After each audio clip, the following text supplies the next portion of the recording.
Olá, sou Sandro Magaldi. Eu, José Saribirato, Saribão. Nós somos autores de 10 livros de negócios, e aqui estão dentre eles a nossa trinca, não é trinca, é não sei como fala. Quinteto, Quinteto, Salibão, esqueci. Lembra do né? quarteto em si? Quarteto, era trinca, Quarteto quinteto, em si. agora é quinteto. Agora é quinteto do... Quinteto da Gestão Exponencial e protagonistas do Gestão do Amanhã podcast. E aí, né, Salibão, nós temos uma edição especial, né? Edição de Réveillon. Alguns de vocês estão acompanhando a gente já no... Pô, se o ano Roberto que Carlos faz uma edição especial, Por que que a gente não vai Por que fazer a a gente não nossa? vai fazer, né? Exatamente. Boa, Salibão. Por que não faremos Aliás, a nossa? o Meta tava dando você como cantor sertanejo, né? Estava. A inteligência, a desinteligência artificial do WhatsApp. Essa edição especial é o seguinte: nós coletamos as principais referências dos nossos podcasts ao longo de todo o ano. Foram 54 edições, Salibão. 54 edições. O tema dessa edição especial é a estratégia que sua empresa precisa saber para ser bem-sucedida em 2025. Poderoso, hein, Salibão? Porque nesses 54 episódios, nós falamos muito sobre estratégia, damos muitas referências, muitas orientações, convidados, tem muita coisa aqui boa, né, Salibão? Com certeza. E olha, Sandrão, como a gente sempre fala, né? Todas as áreas da gestão foram impactadas pela explosão da tecnologia, né? Mas talvez a estratégia tenha... A que mais mexeu, né? A gente vem da estratégia sustentável, né? A vantagem competitiva sustentável, né? Desenvolvida pelo Porter. Hoje a vantagem competitiva é transitória, né? Então como é que você joga esse novo jogo? Quais são os elementos que você tem que ter para enfrentar esse mundo em constante transformação, né? Não há dúvidas. Então agora, a partir de agora, você vai acompanhar os principais momentos do Gestão do Amanhã Podcast, todos eles concentrados na visão da estratégia. E como fazer essas perguntas transformadoras, né, Salibão? E vamos lá, vamos falar. As perguntas que transformaram o mundo da gestão, elas surgiram dessa inquietude. E eu me recordo, de novo, no Peter Drucker, também temos um programa ótimo. O Drucker tem 5 perguntas essenciais também, né, Salibão? Lá atrás que ele fazia. Qual a sua missão? Vamos lá. Qual é a sua missão? Né? Seu propósito? Né? Seu propósito de vida? Quem é seu cliente? Uhum. O que seu cliente valoriza? Daí que vem o Jobs to be done. Uhum. Né? Não é à toa, né? Quais são os seus resultados? E qual é o plano? Estratégia, né?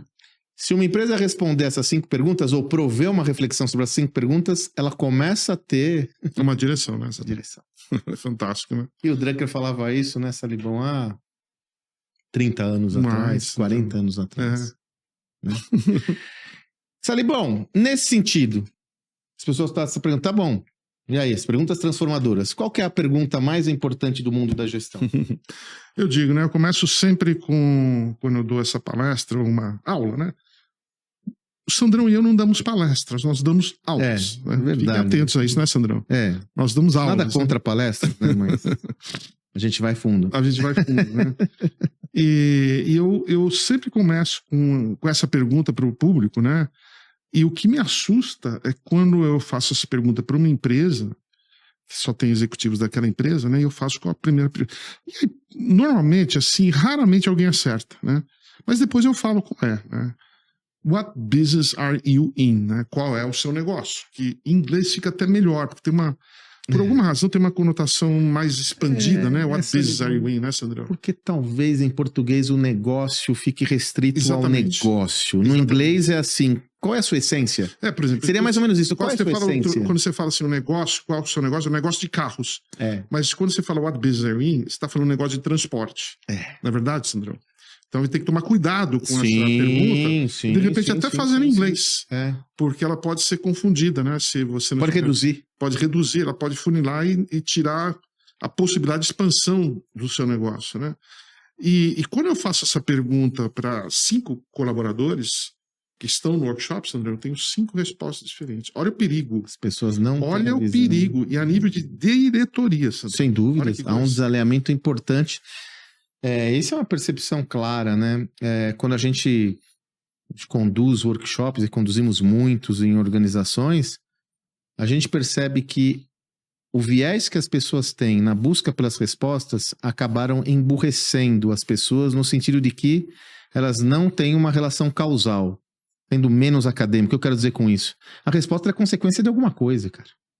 Então, quando eu falo what business are you in, qual é realmente o seu negócio, eu não estou falando que eu estou no negócio de manufatura, negócio de tecnologia. Estou falando aqui, qual é a minha razão de existência? Vamos lembrar de onde veio isso, né? Essa tese do what business are you in, ela é de autoria de Theodore Levitt. Professor Theodore Levitt, da Harvard Business School, né? Consagrado. Junto com Kotler, foram os dois pensadores que criaram o marketing moderno. Exatamente. Né? Curioso que o Theodore Levitt não tem muitas obras publicadas, né? Muitos artigos. Ele foi editor da HBR, né? Ele tem muitos mais artigos do que ele tem. Exatamente. E ele tem um artigo clássico, que talvez seja um dos artigos mais seminais da história da gestão. Eu li 20 vezes. E é curioso que a gente lê de novo, né? A miopia do marketing. É impressionante quando você volta, porque quando você volta para um artigo depois de um tempo, você não volta para ler a mesma coisa. Você volta com outra perspectiva. Você está diferente. Você volta com outra perspectiva. Diferente. Não há dúvida. Você lê o artigo de uma maneira diferente, né, Sandro? Não há dúvida. Você faz isso também, né? Mas total. Porque nosso repertório mudou. Quando o seu repertório muda, a sua capacidade cognitiva de gerar outras conexões, ela é muito distinta. E é curioso, né, Salibão, que o Milpin Market foi escrito no final dos anos 60, né, cara? Foi publicada na Harvard Business Review na edição de julho de 1960. Há 64 anos atrás. 64 anos. E só te sumarizando para todos, é fácil você acessar esse artigo, inclusive. Faça uma busca no Google, tem em português. Faça uma busca no Google, que como ele já tem mais de 60 anos, ele é de direitos liberados. Faça uma busca PDF, artigo Milpin Market, você vai encontrar várias versões disponíveis. Esse artigo ele mostra como a indústria ferroviária americana dos Estados Unidos, que até então era uma das principais segmentos da economia americana, né, que, aliás, ela movimentou a economia americana, encurtou os espaços, décadas, né? Conectou os Estados Unidos, não só os Estados Unidos, mas do Brasil. No Brasil também não foi diferente, no mundo todo. Como a indústria ferroviária americana foi do auge à derrocada por entender que estava no negócio de ferrovias ou trens. E quando chega a indústria automobilística, os líderes da indústria tradicional, os incumbentes, né, os donos do pedaço, não conseguem enxergar a indústria automobilística como uma ameaça para o negócio deles. Porque eles não entenderam que eles estavam no negócio de mobilidade. Entenderam que eles estavam no negócio de ferrovias. E não de transporte, né? E não de transporte, né? Esse é o ponto fundamental. Então, meu negócio é trem, esse carro, daí é outra história, outra estrutura. Você reconhece essa fala atualmente? Você conhece? Quando vem um novo player entrando no mercado com uma proposta de valor distinta, a tendência é dos donos do pedaço negligenciar essa empresa. Isso daí não vai pegar não, porque meu negócio é esse. Não é.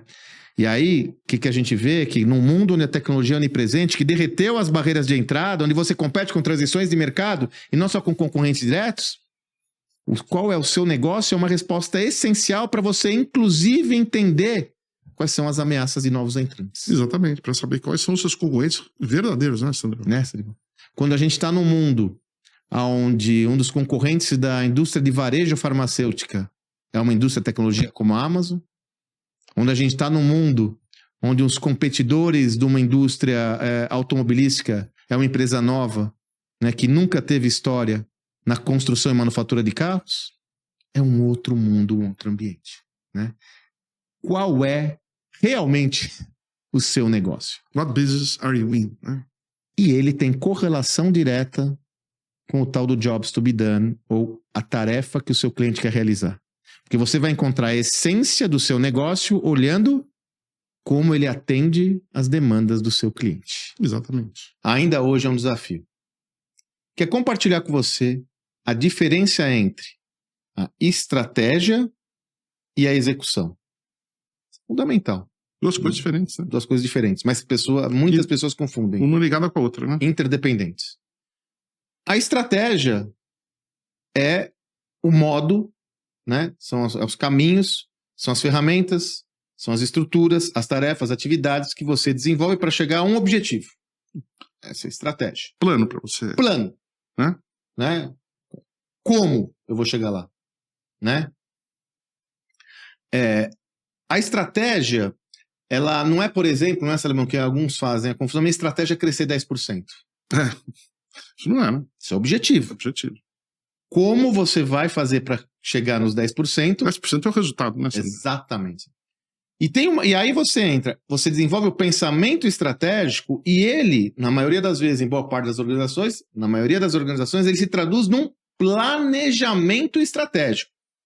O planejamento estratégico não é a estratégia, ele é o plano tático da estratégia.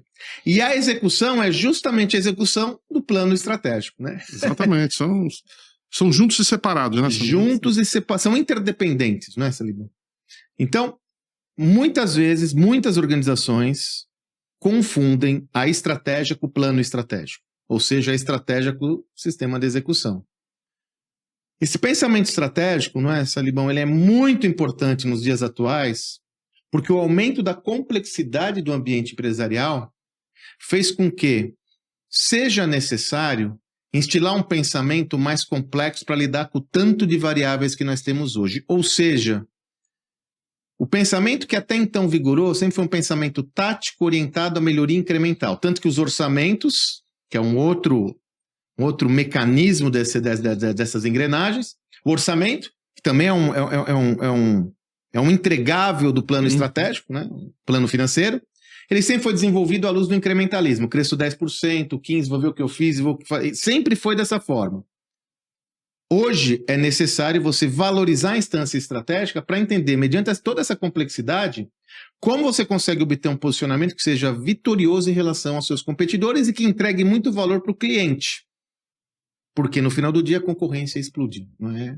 Via de regra é isso, né, Sandrão? Exatamente, Sandrão. Às vezes você pode ter uma estratégia maravilhosa, né? E eu já vi tantas empresas morrerem na execução, né? Por não saberem o que é exatamente a execução, colocar pessoas com os skills equivocados, né? Sim. Os skills de quem faz a estratégia acontecer são duas coisas, são dois skills diferentes, né, Sandrão? Sua colocação é muito importante, né, Sandrão? Via de regra. Nós dois aqui, né, Sandrão? O Sandrão tem um caminhão para executar, né, Sandrão? A gente executa. A gente executa. Eu gosto de trabalhar com conceitos, né? Por isso que a parceria dá certo, né? Ideias. Tal. E é interessante, essa sua reflexão é muito boa, Salibão. Trazendo para o contexto empresarial, o que nós observamos na prática? O pensamento estratégico ele é desenvolvido por um grupo de pessoas que está mais relacionada a essa visão estratégica, normalmente os líderes da companhia. Uhum. Ou seja, a estratégia ela é definida por um grupo menor de participantes do contexto empresarial. Sim. Porém, a execução não. A execução envolve todo e qualquer colaborador da organização. E aí vem o primeiro desafio que você já começou a enunciar. Muitas vezes, quem está executando a estratégia não conhece a estratégia. Pois é. Não sabe por que está fazendo aquilo. Por isso que nos ingredientes aí da execução, né, o primeiro deles é comunicação e entendimento, né, Sandrão? Isso. Comunicação e entendimento, né? Tem que estar muito claro. A partir do momento que você desenhou a estratégia, né, você tem que saber comunicar isso, né, fazer a cascata, né? Cascata, perfeito. Para botar para baixo, né, Sandrão? Não há dúvida. E tá claro para todo mundo, né? Porque gente que está executando, nem sabe que está executando, é complicado, né? Você colocou um tema muito relevante. Vamos falar sobre práticas, lições aprendidas da nossa jornada. Boas práticas de modelos de execução estratégica. Por exemplo, eu me recordei, o iFood tem aquela prática de você ter toda a estratégia no one page, numa página. Uhum. Toda a estratégia numa página, com os 4, eles chamam de alavancas estratégicas, ou imperativos estratégicos, enfim, as 4 prioridades estratégicas daquele ciclo, explicando o que é cada uma delas, como vai ser mensurada aquela estrutura, quais são os indicadores que vão ser utilizados, qual que é a frequência, numa página. Aliás, quanto menor o número de variáveis para o entendimento de uma estratégia de execução, melhor. Melhor. Porque a hora que você começa com... E eu estou dizendo 4, 5 no máximo, Sandrão. Eu acho, Salibão. Eu tenho trabalhado com no máximo 5. A hora que você passa de 5, Sandrão, aí vira confusão. Né? 5 para... Você sabe que o próprio Airbnb, eles, quando começaram a empresa, eles tinham 12, Sandrão. 12 prioridades. Mas não tem nenhuma? Não, 12 prioridades. Não tem nenhuma. Exatamente. E voltaram para 4, 5. Olha que coisa. Aí a coisa começou a acontecer. Eu poderia concordar mais com você, Salibão. E tem uma outra história que você traz, é muito sábio, que é o seguinte. É o storytelling. Uhum. É a contação de histórias, quer dizer. Uma coisa você fala, qual que é a minha estratégia? Abre uma planilha de Excel, mostra todo o plano estratégico, 55 linhas, 45 colunas. Não. A estratégia tem que estar traduzida numa visão estratégica que seja facilmente transmitida essa mensagem, ou seja, ter uma narrativa que seja comum, porque aí o sistema de execução funciona. Então, a nossa estratégia é ser a prioridade número 1 dos nossos clientes no segmento tal, porque a partir daí eu vou conseguir adquirir o espaço X, né? Essa visão estratégica. Qual que é a nossa estratégia para chegar aqui? Eu vou conseguir ser o número 1 porque eu vou investir em tecnologia, novas frentes de negócio. Ah, entendi. Todo mundo entendeu? Vamos executar e cair no plano tático.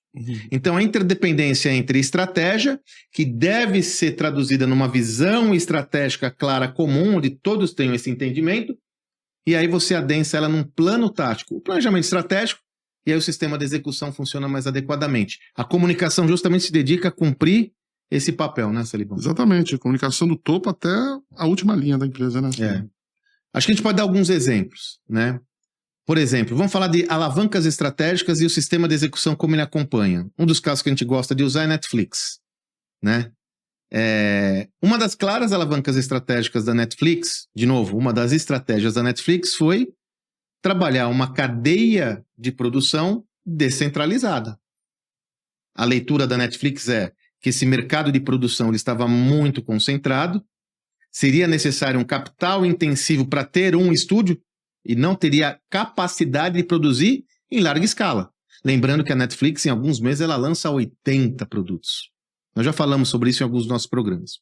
A partir dessa visão estratégica, percebe? Então, a minha visão estratégica, eu descentralizo a minha cadeia produtiva, ou seja, eu vou ter que ter produtores independentes. Aí vem o como. Eu vou criar uma rede de produtores independentes espalhadas pelo mundo todo, vou desenvolver um modelo onde eu possa habilitar esses... Habilitar não é habilitar exatamente, né? Qualificar esses produtores no checklist, e a partir daí eu não tenho o domínio de um estúdio, eu não tenho a posse, eu tenho a influência numa cadeia enorme que vai produzindo, por isso que a gente já falou sobre isso. Produções da Turquia, Alemanha, Brasil e por aí afora. Percebe, então, a visão estratégica era aquela, adensa num plano tático, e qual é o sistema de execução? Vou fazer parcerias no mundo todo. Qual que é a relação desse exemplo, Salibão? Se a empresa não for capaz de criar esse modelo de execução, a estratégia pode ser a mais bem articulada do mundo, ela não existe. Não acontece, né, Sandrão? Como a cultura, ela impacta o nível de serviço da companhia, né? O nível de qualidade da companhia, né? Se você não cuidar bem da sua cultura organizacional, fortalecendo os valores centrais relacionados à qualidade intrínseca do produto e todo o sistema, isso foi colocado em risco e é muito rápido. Você pensar, ele assumiu em 2020, em 4 anos foi todo esse estrago. Quer dizer, olha o efeito dessa visão. E, de novo, não se trata de julgar a competência técnica desse líder. O que nós estamos falando aqui é um descasamento de visões de mundo, de cultura, gera um ônus para o negócio. Por isso que cultura tem a ver com negócio. Cultura, muitos acham que é um sistema romântico, meio que etéreo, relacionado a como... Não, é isso, mas é muito mais que isso.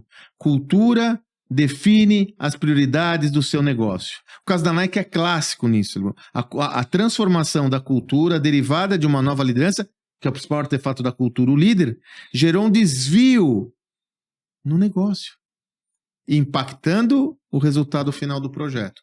Cultura tem a ver com o negócio. Esse negócio, a Nike entendeu tão bem essa lição que eles trouxeram de volta um executivo que já estava aposentado da Nike, Elliot Hill, que entrou na empresa como estagiário. Você quer alguém que sabe mais a cultura do que um cara que entrou como estagiário? Não há dúvidas. Né? E trouxe esse cara, né, foi diretor de marketplace, imagina.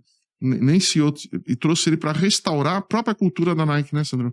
Agora a Nike vai ter que correr, porque os outros concorrentes, que deu espaço, o salto de qualidade que eles deram, Sandro, eu sei porque eu sou testemunho, porque eu tenho todos esses tênis, não vai ser brincadeira. Você vê que um movimento errado, Sandro, quando se der essa cultura, pode alterar muita empresa, Sandro. E você sabe, a gente está falando sobre a Adidas, se você for estudar todos os números, a gente vê que a Adidas, a despeito dos desafios, também teve desafios importantes da companhia, a Adidas, ela teve uma evolução importante justamente surfando nesse declínio da Nike, me chama a atenção, Salibão, que se você for pegar essas marcas hoje, pega alguns clusters, a Adidas não passava perto do pessoal da tribo do skate, que sempre teve uma relação muito grande com moda, né?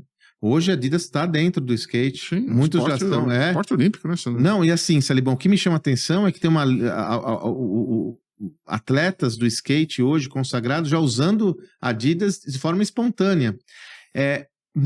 Como isso aconteceu? No vácuo daquela que era a maior referência, que era a Nike. Então, quando a gente está falando sobre essas questões culturais, elas culminam com questões estruturantes do negócio. Então, a gente está falando aqui de relação com canal de vendas, nós estamos falando de relação com inovação, nós estamos falando de qualidade intrínseca do produto. Tudo isso é consequência do pensamento, ou melhor, consequência da cultura organizacional da companhia. Aí você fala, então eu não tenho que evoluir a minha cultura? Deve evoluir sua cultura para adaptar a sua organização de forma mais clara a esse novo mundo, mas sempre respeitando a essência do negócio. A gente fala uma coisa com frequência, no nosso livro Novo Código da Cultura, a gente já comenta isso. O olhar para frente, ou seja, quando você projeta a sua organização, esse livro aqui, ó, Novo Código da Cultura, quando você projeta a sua organização ao futuro, né, quando você constrói uma cultura para adaptar a sua empresa ao futuro, você tem que estar com os pés também fincados no passado para saber a sua essência, a sua origem, qual é a razão da existência do seu negócio, que, indo mais longe ainda, qual é realmente o seu negócio. Olha como tudo vai... Tá tudo ligado, né, tudo tá ligado, tá tudo ligado, né? Tá tudo ligado. Cultura não é um departamento, né, Sandrão? Uma coisa que tá tudo interligado. Não cultura, é um departamento. Propósito, essência, estratégia. É como o ser humano, é como o corpo humano, né, Sandrão? O que é mais importante? A tua cabeça, teu coração, teu fígado. Tá tudo ligado. Agora, vamos começar o nosso papo sobre gestão de mudança, conceituando o que é gestão de mudança, né? Porque alguns confundem gestão de mudança com mudanças rápidas, abruptas. Mais uma vez citando o Peter Drucker, quando ele comentava, não confunda evolução com movimento, né? Então isso não é gestão de mudança, né? Se a gente pegar uma definição mais clara, a gestão de mudança é um processo estruturado de implementação de transformações ou mudanças, ou há iniciativas que acompanham as mudanças dentro da organização e fora da organização. Então, quando a gente fala sobre gestão de mudança, é a capacidade que indivíduos e pessoas têm de desenvolver um sistema estruturado de iniciativas que permite com que essa organização evolua e se adapte às mudanças internas e externas. Esse tema é relevante para o indivíduo e para as organizações.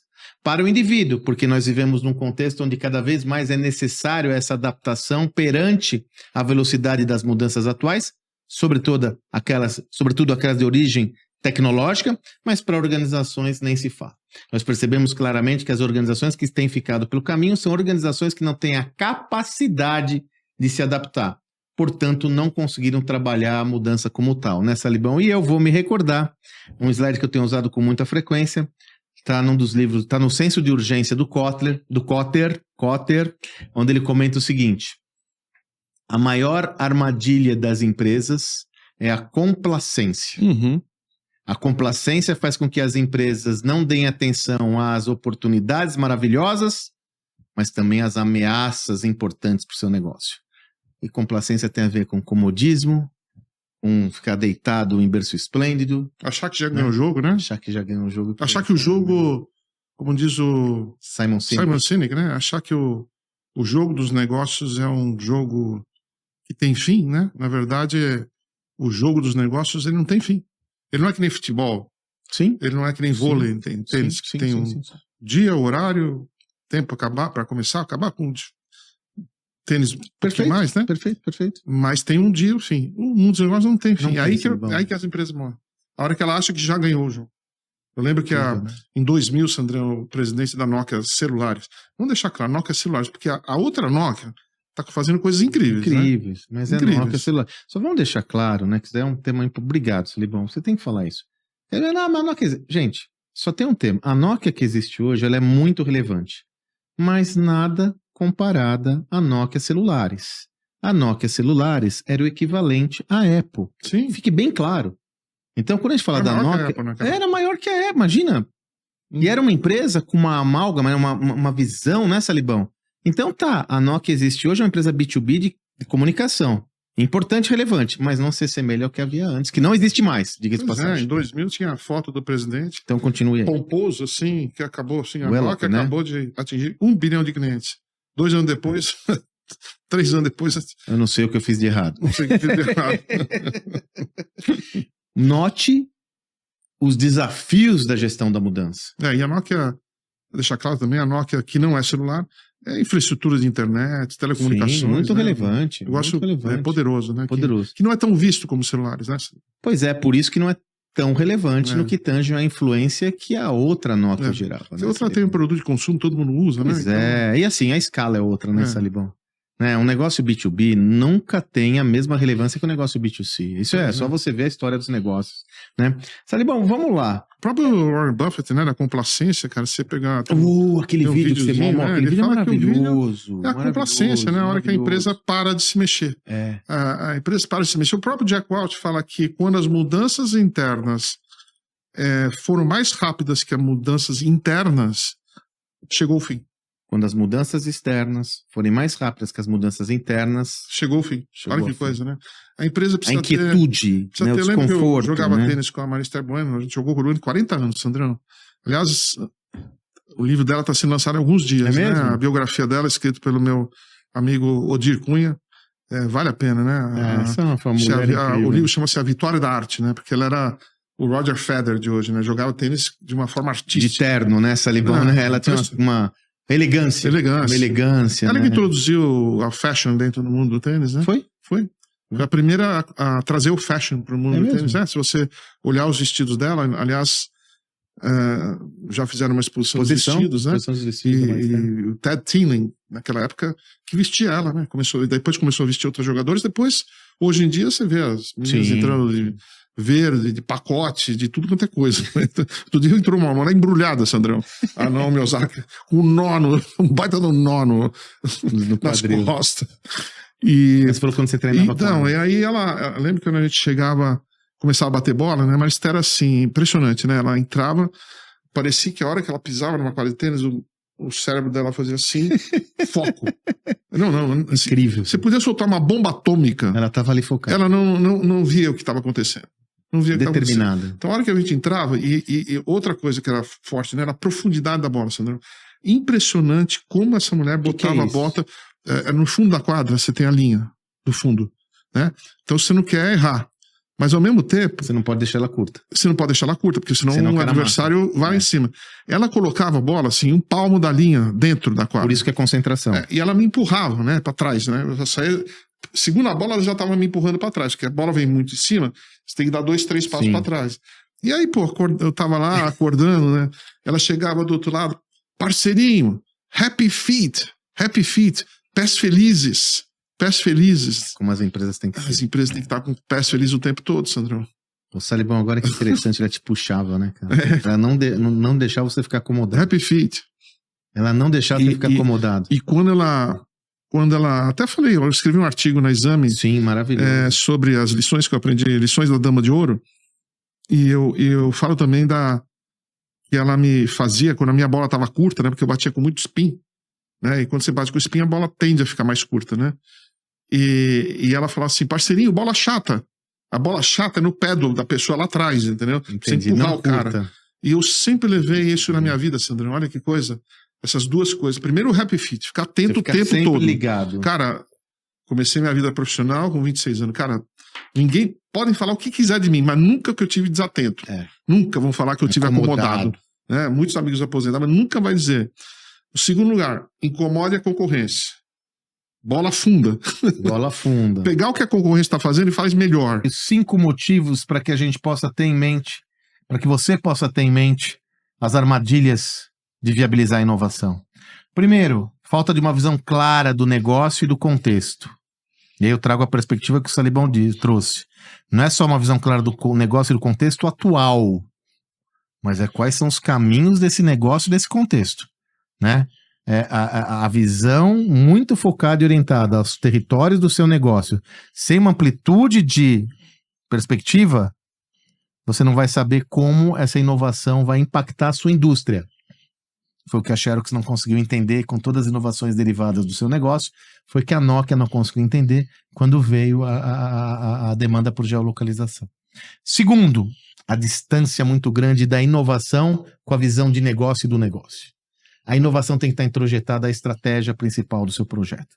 Por mais que seja uma inovação de ruptura, tem que estar claro qual que é a oportunidade de negócio gerada por essa inovação. Eu tenho que ter uma visão de negócio e mais, uma visão do negócio. Como ela vai criar valor para o meu negócio. É essencial essa perspectiva. Do contrário, você vai criar uma inovação que não tem aderência prática, não tem possibilidade de êxito comercial. Não vai funcionar. E aí entra o nosso jobs to be done, né? O jobs to be done. Trabalho a ser feito, né? Qual é o trabalho que o cliente quer que seja feito que determina a sua decisão de gastos, né? Inclusive está no artigo do Theodore Levitt, cara, ele bota o jobs to be done, em 1960, você acredita isso? Olha que coisa. Quando ele fala da centralidade do cliente. Porque qual é o seu negócio tem a ver com exatamente, que na verdade, né, principalmente para a indústria automobilística, a gente está vendo, pessoal, olha, estamos a caminho de ver uma ruptura gigantesca no mercado automobilístico, queira ou não, com a chegada dos carros chineses transformados, né, que os chineses tiveram a percepção muito maior do que a indústria tradicional, porque sempre viu que agora temos um assento de couro, não sei do que. Ano que vem vamos ter um assento de couro um pouquinho melhor. O cliente gostou. Não é isso. Deixa isso pra lá. O cliente quer outra. Eles não entenderam o que o cliente quer que seja feito. Não é incremental, Salibão, é ruptura. Eles são ruptura. Pessoal, como diz os argentinos, já era. Né? Porque a coisa tá rápida. Já era. Escalonável, cheia de qualidade, né? Idealismo à parte, né? Nós estamos focados ideologia à parte. Ideologia, né? Não é idealismo, ideologia à parte. A gente está muito focado aqui no business, na análise de business, negócio, que afeta. O resto. Mas a turma do setor automotivo, eles vão ter que se reinventar. Tomara que dê tempo. E rápido. Tomara que dê tempo, Sandrão.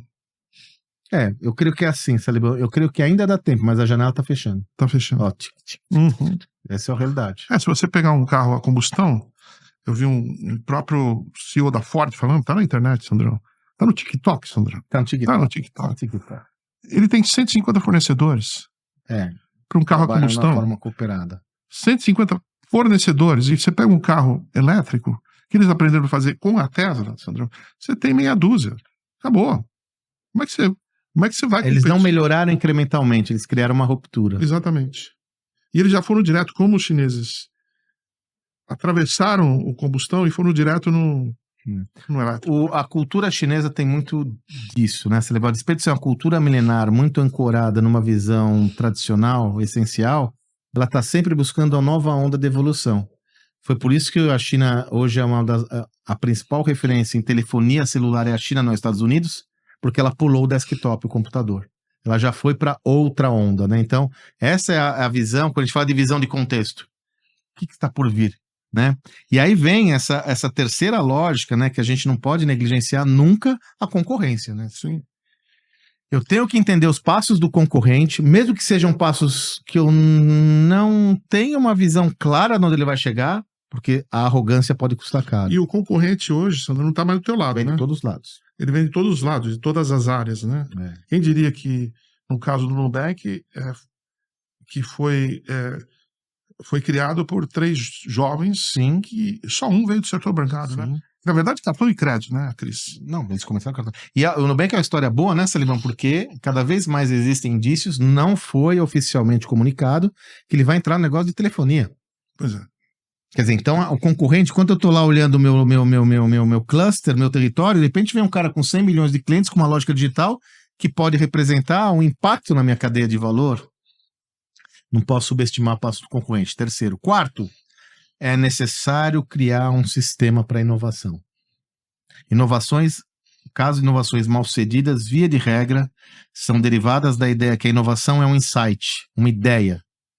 Tem que construir um sistema, uma governança clara, processos, fluxos e rituais que vão monitorar a evolução dessa inovação, retroalimentando o processo com aprendizados e crescendo continuamente. Não tendo esse sistema, é um bando de ideias ao vento que não vão ser executadas. Como diz o nosso amigo Walter Longo, que é um craque na arte Frasista. de achar palavras, né? Não é um banco de ideias, é um bando de ideias, né? Exatamente, né? Exatamente. Ele fala, não é um banco de dados, é um bando de dados. Bando de dados, né? Então é um banco de ideias, é um bando de ideias, é isso aí. E finalmente, talvez o elemento central dessa história toda. Eu tenho que nutrir, desenvolver uma cultura e uma mentalidade que suporte a inovação. Uma cultura muito orientada a medo, uma cultura muito orientada à aversão ao risco, uma cultura muito orientada a resultado de curto prazo, uma cultura muito orientada a melhoria incremental, não orna. Orientada a excesso de execução, né? Excesso de execução, curto prazo, né, Salibão? Uma curto prazista não combina com inovação. Fechou? Qual que é a nossa proposta para você, então? A partir desse entendimento, faça uma auditoria para você entender, nos seus sistemas de viabilização da inovação, existe algum aí que está falhando? Existe alguma frente que você não está cobrindo? É necessário cobrir.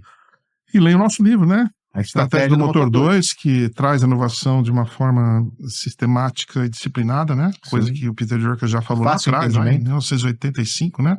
Como tornar a inovação de uma forma recorrente, inclusive, né? E vai te ajudar muito, né? Não há dúvidas. Passo a passo, né? Sobre essa perspectiva, você trouxe uma pesquisa com 10 atributos. Vamos falar primeiro do líder, né? Ou da empresa, né? 10 atributos que uma empresa tem que ponderar se ela migra para um trabalho híbrido ou virtual, né, Salibão? Se você tem do ponto de vista do líder... Vamos primeiro no ponto de vista do líder, que depois no outro eu quero trazer uma referência. E depois do ponto de vista do colaborador. Isso, vamos primeiro no líder. Se você vai para o trabalho virtual, você tem que tomar muito cuidado, porque não é simplesmente colocar uma pessoa do outro lado da tela, né? Falando. É muito mais que isso, né? Será que esse líder delega o trabalho, a responsabilidade de forma eficaz e confia que os outros alcançarão suas metas, né? Será que existe confiança? Se existe um nível de... Como é que, se você for fazer um diagnóstico da confiança na tua empresa, exatamente, é alta ou baixa? É baixa, todo mundo no escritório. É alta, aí você já pode soltar mais. Ou eu quero estar no virtual, eu tenho que construir confiança. Aliás, você tem hoje assessments que fazem, inclusive, uma análise do nível de confiança entre equipe. Ferramentas de assessment mesmo. Olha que importante isso aqui. Implementa processos aqui. Isso é de um líder, pessoal. Isso aqui é de um líder. Implementa processos eficazes para monitorar o trabalho e responsabilizar as pessoas, né? E aqui acompanha de perto, mas não microgerencia. Quer dizer, ele tem que desenvolver... altamente capacitado para gerenciar projetos. Ele tem que ter processos estruturados para uma liderança à distância, né, Salibão? Não adianta ele usar os processos que ele tinha no presencial para o digital. Ele tem que montar processos e estruturas dedicadas ao digital. Rituais também, né? Reuniões menos com menor ciclo de duração, menor periodicidade, talvez diárias, porque ele vai ter que montar um outro esquema. Com certeza, Sandrão. A gente sabe que uma empresa não é o mundo da Barbie, né? É um mundo que, para você chegar a grandes conclusões, inevitavelmente você vai ter que ter conflito.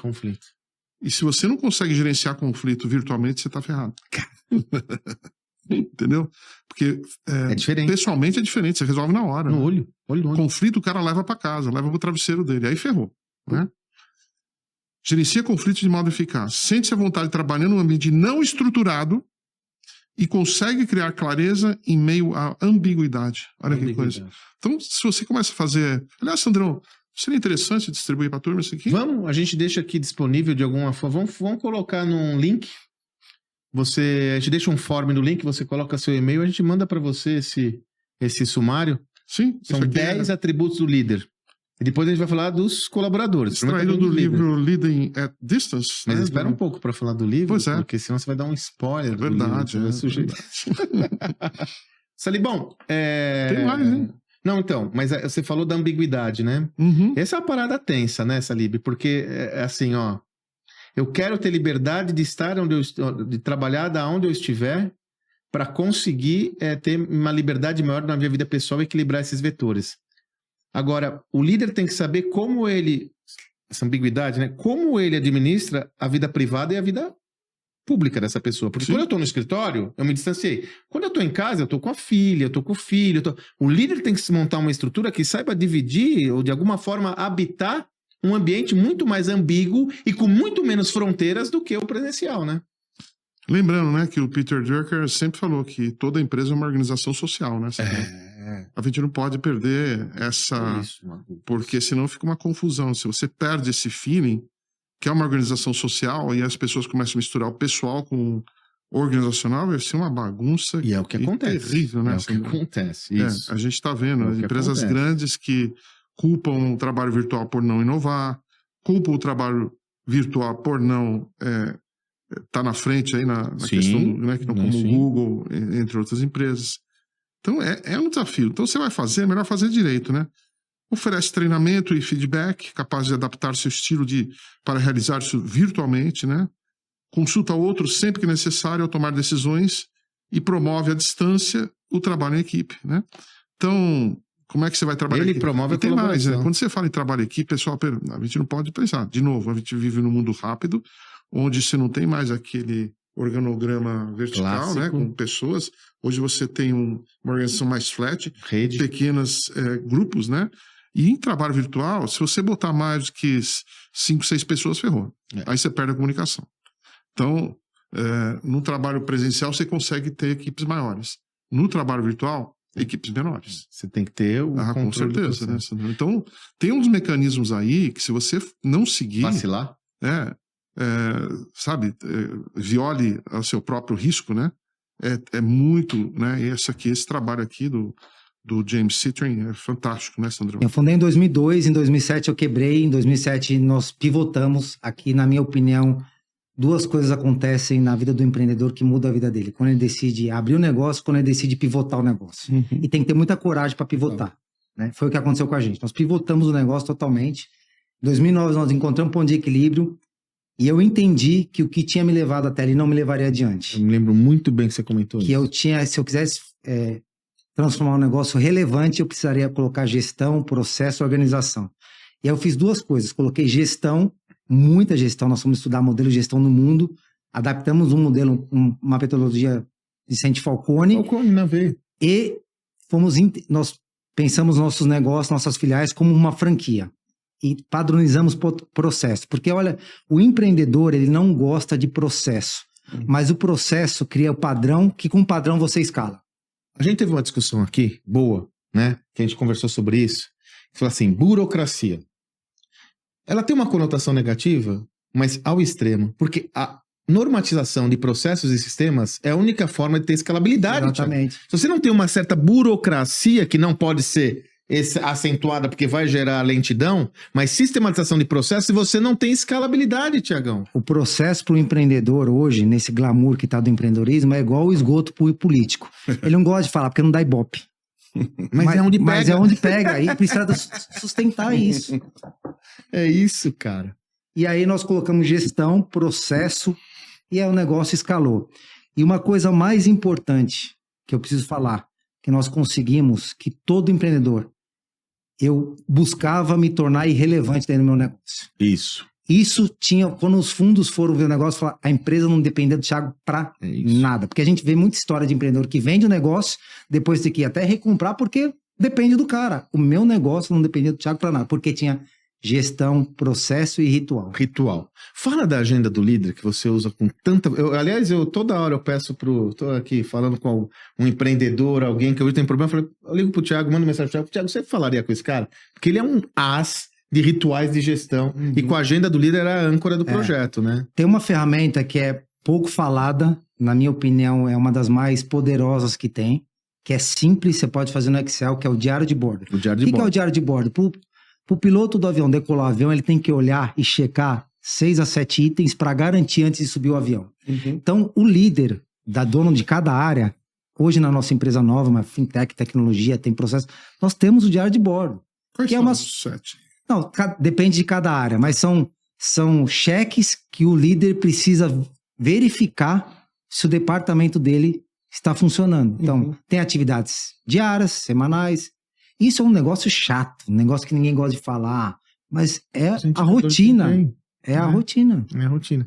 E nesse diário de bordo, tem um ritual. E o ritual, ele é cumprido rigorosamente, inegociavelmente. E aí você gera escalabilidade de modo a não necessitar do empreendedor para que o ritual funcione. Mas o empreendedor está sempre lá. Sempre lá. Você sempre dava incerta. Eu tenho hoje, como CEO, por exemplo, eu tenho meu diário de bordo. Eu tenho que cumprir 12 atividades para cumprir minha agenda. Então, Semanais? Semanais. 12 atividades que você tem que cumprir. Dá um exemplo de uma atividade para o pessoal entender aí. Tem uma reunião nossa que acontece, uma reunião de produtividade, que basicamente nós pegamos anomalias do dia anterior e todo dia seguinte, no nosso caso, hoje é uma corretora de câmbio, que tiveram problemas na operação. Tem uma reclamação do cliente que cai no CX. Nós temos um ritual que dura 15 minutos para entender os rituais e avaliar que tipo de problema tem. Tem todos os dias. Eu tenho que chegar de surpresa em uma atividade, e eu chego, pode ser na terça, quarta, quinta, só para garantir que o ritual tá chegando. Ah, parece um guardinha, cara, não é isso. Não. Precisa de disciplina. Bullshit. É isso aí. E você não negocia. Inegociável. Agora é gostoso fazer isso, né? Terrível, Agora... chato. Chato pra caramba. O negócio tem dia ideia, que eu falo assim, né, cara? Não quero. Não quero. cara. Aí que entra o diferencial, né? Porque eu também tive um sócio extremamente disciplinado, que foi o Harry, né? O Harry, né? Que somos amigos até hoje, o primeiro sócio. Cara, a diferença da gente ter tido sucesso ou não tem a ver com disciplina. E empreendedor criativo não gosta de disciplina. Não gosta de criativo. Não gosta de disciplina. Exato. Ele gosta só da criatividade, só gosta de vender. E ó, né? Só gosta sabe de qual vender, ideias. É tal, isso aí, mas, Salibão. Cara, se você não tem disciplina lá, eu lembro que o Harry, né, a gente montou uma boutique no começo, né? A gente fazia 8 eventos por ano, grandes eventos. Eu chegava no começo do ano e falei, Harry, quanto você estima que a gente vai vender de ingressos? Ele falava, 3.433 tickets. Eu falei, por que 3 e não 4? Ele falou, porque é 3. Cara, você acredita que batia 3? Mas sabe... Eu nunca vi nada igual. Mas sabe o que eu tenho certeza hoje em dia que é a atividade mais subestimada do empreendedor, é a disciplina, principalmente quando as coisas não estão acontecendo. Olha a reflexão. Você começa fazendo, e a tua empresa está, aconteceu comigo, parada, não está crescendo, né? Aí que você tem que continuar fazendo. A grande maioria dos empreendedores para. Cara, você continuar executando atividades e não ver o ponteiro mexendo, é um baita de um desafio mental, porque você fala assim, cara, eu vou cumprir de novo essa agenda, eu vou cumprir de novo essa rotina, vou ter que entrar no ritual, em reunião, mas a empresa tá parada. Mas é aí que vem a importância do empreendedor. Muito conteúdo sobre estratégia, né, Salibão?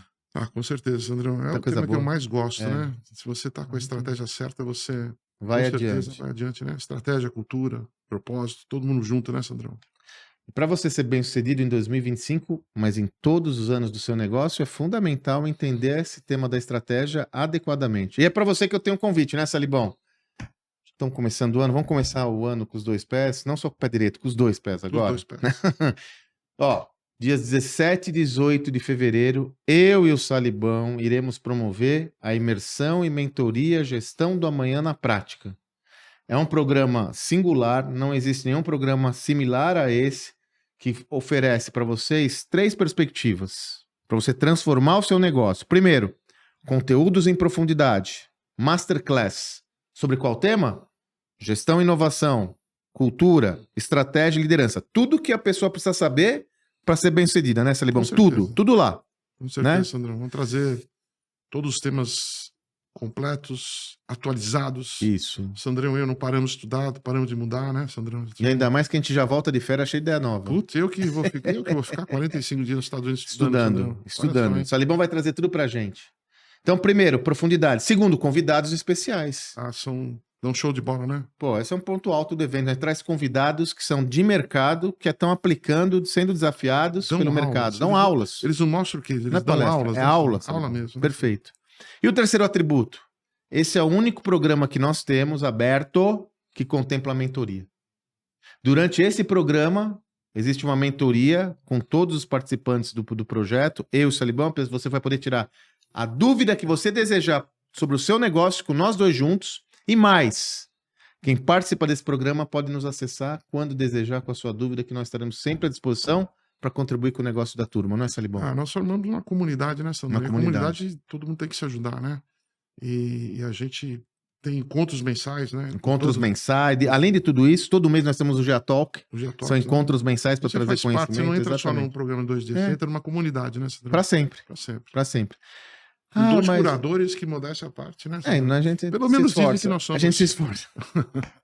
Aí você fala assim, pô, mas será que vai valer a pena? Será que eu não vou me arrepender? Todos os nossos projetos têm garantia. Nunca tivemos que usar a cláusula de garantia, mas não problema se um dia tiver que usar. O que significa garantia? Simples. Você simplesmente vai sair de lá delighted, como diz os americanos. Delighted. Mas se você tiver alguma frustração, de repente não foi tão legal e tal, não tem problema, te devolve o seu dinheiro. Mas não vai acontecer. Não vai acontecer. Mas se acontecer isso, não tem problema. Então, se tiver alguma preocupação, assim, será que eu vou? Será que eu não vou? Será que vai... Não tem problema. Se não vale a pena, te devolve o seu dinheiro. É sobre isso. O nosso compromisso é entregar o melhor conteúdo possível, mais do que isso, transformar a vida das pessoas que estão conosco. Os nossos NPS dos eventos nunca são menores que 97, 98, 100. Tivemos, em algumas situações, tem até NPS 100. É sobre isso que a gente está falando. As necessidades totalmente superadas ou atendidas, é sobre isso. Então, que tal participar dessa jornada? Contribuir para a transformação do seu negócio, contribuir para a expansão do seu negócio. Vamos começar o ano já. A gente não faz aquelas promessas de ano, né? Fim de ano, o que você não tem aquelas promessas, Libão? Olha que promessa boa. Participar da nossa imersão, não é legal? Vai começar com o pé direito, com o pé os pé dois esquerdo, pés, com os dois pés, com a mão direita, com tudo, né, Sandrão? 17 e 18 de fevereiro, Salibão, estaremos no Learning Village, em São Paulo, totalmente dedicados a esse projeto. Então, ó, gostou? Legal? Faz agora, vou deixar o link aqui, faz a sua aplicação, porque nós avaliamos o perfil de cada participante desse projeto. O network é importante. Muito importante. O grupo que participa do nosso negócio é um grupo de altíssimo nível, então nós temos que fazer essa aplicação. Faz a aplicação aqui, nosso time vai avaliar e te responde rapidinho para você estar lá com a gente, beleza? 17 e 18 de fevereiro, imperdível. Salibão, vamos aproveitar, talvez você esteja acompanhando, ainda não acabou o ano, talvez acabou o ano, não é? Começou o ano, mas de qualquer forma que você tenha um 2025 muito próspero e feliz. Conte conosco, né, Salibão? A gente continua a nossa jornada aqui, né? Agradecendo toda a audiência de vocês, né? Não há ter acompanhado a gente, Honra. nós estamos muito orgulhosos, né, do impacto que nosso podcast tem feito, né? Um podcast sério, voltado à gestão, voltado a resultados, né? E que tem dado uma repercussão no país inteiro, né, Sandrão? Sandrão e eu rodamos o país, acho que umas 5 vezes cada um esse ano, né, Sandrão? Em qualquer lugar, desde Campina Grande, ao Chuí. Mas desde Campina Grande a Passo Fundo, que literalmente são 2 lugares que nós falamos, né? É impressionante como as pessoas têm ouvido, como as pessoas interagem conosco. Olha, dá um orgulho. Concordo com você. Porque nós somos aqui, pessoal, vocês têm que entender a natureza minha e do Sandro, né? Nós somos missionários da gestão. Missionários da gestão. Não estamos aqui para só faturar, não. A gente quer fazer diferença. É isso aí. A gente faz questão de fazer diferença. É isso aí. E com pouca gente. Exatamente. Pouca gente. Nosso negócio não tem 200, 300. Nosso negócio, assim, no máximo 50 pessoas, com gente de alto nível. E vai ser um prazer estar com vocês. Mais uma vez, reitero as palavras do Salibão, agradecer a sua audiência, você está conosco, nos privilegiar nesse período todo e que nós tenhamos 2025 muito próspero. Muito próspero. O que a gente pode prometer a vocês é o nosso comprometimento em estar trazendo para você o melhor conteúdo possível sobre gestão do Brasil e do mundo. Com certeza. Continue conosco, que essa jornada ainda vai longe. Valeu! Um excelente 2025 para você. Happy New Year! Happy New Year!